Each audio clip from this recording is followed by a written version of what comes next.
Sir నమస్కారం sir.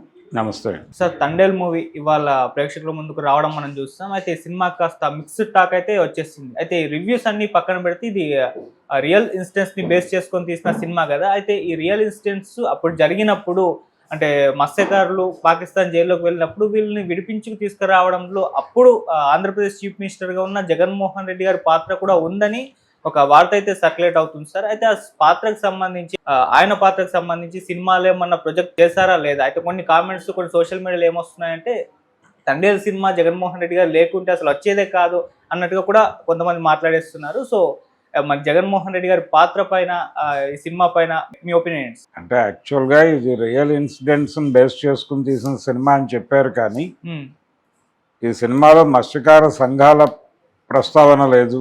Okay. మత్స్యకార సంఘాల పోరాట ప్రస్తావన లేదు. అలాగే వాళ్ళు ఢిల్లీ లెవెల్లో చేసినటువంటి రకరకాల పైరవీలు ఉన్నాయి. ప్రభుత్వాల వైపు నుంచి వాటిని కదిలించడానికి వీళ్ళు చేసిన ప్రయత్నాలు ఉన్నాయి. ఆ రోజుల్లో ఈ మత్స్యకార దీనికి చెందినటువంటి మోపిదేవి వెంకటరమణ ఉన్నాడు, రాజ్యసభ సభ్యుడిగా ఉన్నాడు ఆయన. ఓకే. వారి ద్వారా చాలా పైరవీలు జరిగినాయి. మోపిదేవి వెంకటరమణ అప్పుడు వైఎస్ఆర్సీపీలో ఉన్నాడు. ఇప్పుడు ఆయన పార్టీ ఫిరాయించాడు. పార్టీ ఫిరాయించి వారు తెలుగుదేశం పార్టీలో ఉన్నాడు ఇప్పుడు. ఒకవేళ జగన్మోహన్ రెడ్డి ప్రస్తావన చేయటం సినిమాకి ఇబ్బంది అనుకుని ఉంటే, జగన్మోహన్ రెడ్డి ముఖ్యమంత్రిగా ఉన్నాడు ఆ టైంలో, ప్రభుత్వం నుంచి వాళ్ళు మత్స్యకార కుటుంబాలకు సహాయం అనౌన్స్ చేశారు. అది కూడా ఎక్కడా ప్రస్తావించలేదు. అంటే ప్రభుత్వం సహాయం ఇచ్చింది అంటే అప్పుల వాళ్ళు వీళ్ళు తిండి లేక బాధపడుతుంటే అప్పుల వాళ్ళు వీళ్ళని టార్చర్ పెట్టడం అనే షాట్ ఒకటి పెట్టారు. కానీ ప్రభుత్వం ఒక 5 లక్షలు సహాయం చేసింది అనేది ఒక మాట ఉంది. దానికి సంబంధించిన ప్రస్తావన అసలు ప్రభుత్వాన్ని పట్టించుకోలేదు ఈ సినిమా.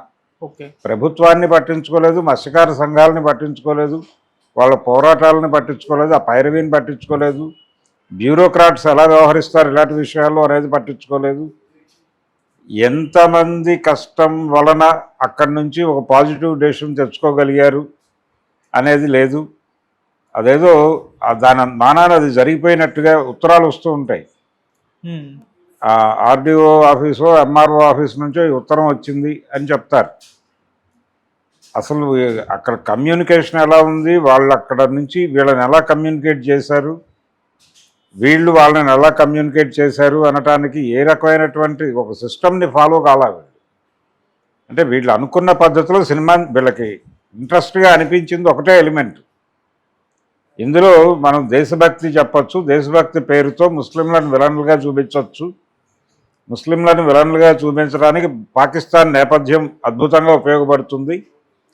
ఇది కనుక మనం బరస్ట్ చేయగలిగితే డెఫినెట్గా ఈ cinema pan India level hit అవుతుంది అనేది ఒక్కటే పాయింట్. వీళ్ళకి అంతకు మించి దీనిలో పాన్ ఇండియా మార్కెట్ని రెవెన్యూని చూశారు తప్ప ఆ రియల్ ఇష్యూస్ని వాళ్ళు పట్టించుకోవాలి. మార్కెట్ కోణంలోనే ఈ కథ కనెక్ట్ అయింది అరవింద్ గారికి.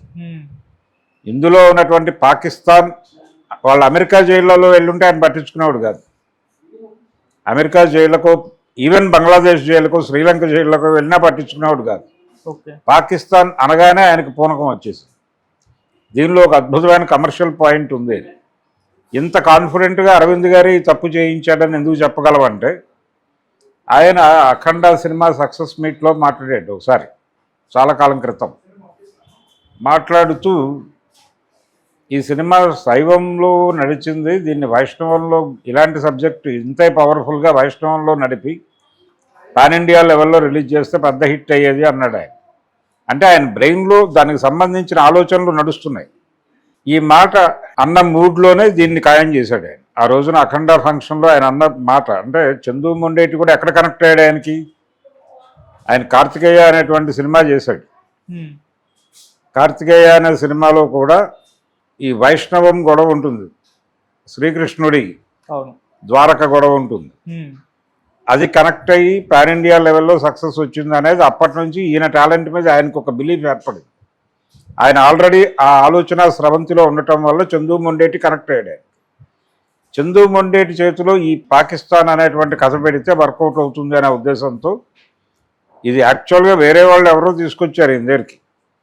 ఆయన చంద్రమోహన్ రెడ్డిని రంగంలోకి దింపి దీని మీద వర్కౌట్ చేశారు. వీళ్ళందరూ కలిసి కూర్చుని డిజైన్ చేసిన క్రమంలో ఏమైందంటే అనుకోకుండా వీళ్ళు ఒరిజినల్ ఎలిమెంట్స్ వదిలిపెట్టేసి పాకిస్తాన్ని కాన్సన్ట్రేట్ చేసి మొత్తం సినిమా అంతా పాకిస్తాన్ మీద నడిపేసి మధ్య మధ్యలో వీటిని జల్లుకుంటూ వెళ్ళారు. ఈ జల్లుకుంటూ వెళ్ళటం వలన ఏం జరిగిందంటే సినిమాలో ఈ మత్స్యకార సంఘాలు ఎగిరిపోయినాయి. చివరిలో ఆ పేపర్ కటింగ్స్ పోస్ట్ చేశారు. మత్స్యకార సంఘాలు చేసినటువంటి పోరాటాల తాలూకా పేపర్ కటింగ్స్ అన్నీ పోస్ట్ చేసేసారు. అదే న్యాయం జరిగింది అనుకోవాలి వాళ్ళు. ఓకే. ఈ క్రమంలో ప్రభుత్వ అధికారులు మాత్రమే కాదు, అసలు ప్రభుత్వంలో మంత్రులు వీళ్ళు ఎలా స్పందించారు, కేంద్ర ప్రభుత్వానికి వీళ్ళు జరిపినటువంటి రాయబారాలు ఏమిటి, వీళ్ళేమి వీళ్ళు నడిపారు ఇక్కడ నుంచి, వీళ్ళు లెటర్స్ రాసుంటారు కదా, వాళ్ళకి వీళ్ళకి జరిగినటువంటి ఉత్తర ప్రత్యుత్తరాలు ఏమిటి అనే దానికి సంబంధించి ఏ రకమైనటువంటి డీటెయిల్స్ వర్కౌట్ చేస్తే అది డాక్యుమెంటరీ అవుతుందని అనుకోవచ్చు కానీ అనొచ్చు కానీ మినిమం ఆ ఏరియాలో జరపాలి. ఎందుకు జరపాలి అంటే దీనిలో చాలామంది ఇన్వాల్వ్ అయి ఉన్నారు. ఈవెన్ ఇప్పుడు జగన్మోహన్ రెడ్డి ఒకటే కాదు, మోపిదేవి వెంకటరమణ కృషి కూడా ఉంది. మోపిదేవి వెంకటరమణ కృషి ఉంది అని అనటానికి ఆయన కనెక్ట్ అయ్యాడు దీనికి. ఎందుకు కనెక్ట్ అయ్యాడంటే ఆయన కూడా అదే కాబట్టి, ఆయన కూడా అక్కడి నుంచి వచ్చినవాడే కాబట్టి ఆయనకి కనెక్ట్ అయింది విషయం. ఓకే. అందుకని ఆయన అక్కడ వాడే కదా, రేపల్ ఏరియా వాడే, అందుకని ఆయనకి తెలుసు ఈ కథ ఏంటనేది. అందుకని ఆయన కనెక్ట్ అయ్యాడు. అలా ప్రభుత్వం నుంచి సహాయం ఇప్పించడంలో ఆయన పాత్ర ఉంది. జగన్మోహన్ రెడ్డి కన్విన్స్ అయ్యాడు. జగన్మోహన్ రెడ్డికి విషయం అర్థం చేయించి అతని ద్వారా కొంత కరస్పాండెంట్స్ నడిపించారు. ఈ కరస్పాండెంట్స్ నడవటము దాని గురించి అంటే అసలు అవన్నీ అక్కర్లేదు కానీ ఒకటే చెప్తారు. ఇప్పుడు సీరియస్గా అడిగితే అక్కడ ఒక ప్రభుత్వ అధికారి పాత్ర ఒకటి ఉంది. ఆ ప్రభుత్వ అధికారి గారు పాజిటివ్గా రెస్పాండ్ అయ్యారంటే జగన్ అయినట్టే కదా. అందులోనే మీరు జగన్ని చూసుకోండి, అందులోనే మత్స్యకార సంఘాలను చూసుకోండి, అందులోనే మోపిదేవి వెంకటరమణను చూసుకోండి అని చెప్పచ్చు. ఓకే. జస్టిఫికేషన్ కోసం. కానీ అది చాలదు. బ్యూరోక్రాట్స్ మొదట వీళ్ళ గొడవలు విన్నారు అని నేను అనుకోవట్లేదు. దానికి కొంత ప్రెజర్ తీసుకొచ్చిన తర్వాత సంఘాల వాళ్ళు వెళ్ళి గొడవ చేసిన తర్వాత ఒక ఆందోళన క్రమంలోనే జరిగింది ఇదంతా. దీన్ని ప్రజల దృష్టికి తీసుకెళ్ళడానికి వాళ్ళు ప్రెస్ కాన్ఫరెన్స్లు పెట్టారు, మాట్లాడారు, అనేకం జరిగినాయి. అవన్నీ ఉన్నాయి వాళ్ళ దగ్గర, పేపర్ కటింగ్స్ ఉన్నాయి. ఆ ఉన్న విషయాల్ని ఎందుకు మీరు కథలోకి ఇన్వాల్వ్ చేసుకోలేదు? అనేక ఎలిమెంట్స్ ఉన్నాయి. మత్స్యకారులు పడేటువంటి ఇబ్బందులు ఉన్నాయి. వాళ్ళు 9 నెలలు సముద్రంలోనూ 3 నెలలు ఇంట్లోనూ ఉండేటువంటి జీవితాలు, ఆ జీవితాల్లో ఉండే ఘర్షణ అని చెప్పచ్చు బలంగా. ఈ ప్రయత్నాలు ఏవి ప్రాపర్గా డిజైన్ కాల. అందుకనే సినిమా అంటే బాగుంది బాగాలేదు అని చెప్పలేని ఒక పరిస్థితికి వెళ్ళిపోయింది. సో ఇలాంటి అంటే ఇది మేము ఫిక్షన్ చేశాము అని చెప్పచ్చు. వాళ్ళు ఫిక్షన్ చేశాము, దీనిలో మాకు అవసరమైన ఎలిమెంట్స్ తీసుకున్నాం, మిగిలిన దాన్ని మేము పట్టించుకోలేదు అనొచ్చు. సుష్మా స్వరాజ్ గారిని చూపించారు, అది అవసరం కాబట్టి, మార్కెట్ అవసరం. అది ఇవి కాదు.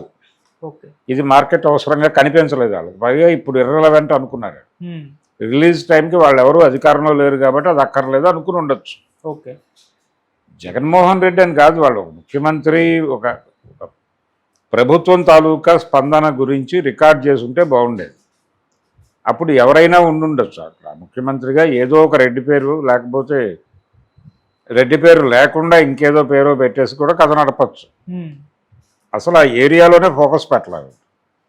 వీళ్ళ ప్రధాన గొడవ అంతా అక్కడ పాకిస్తాన్ గురించి చెప్పడం మీద ఉన్న ఉత్సాహం మిగిలిన విషయాలు చెప్పడం మీద లేదు.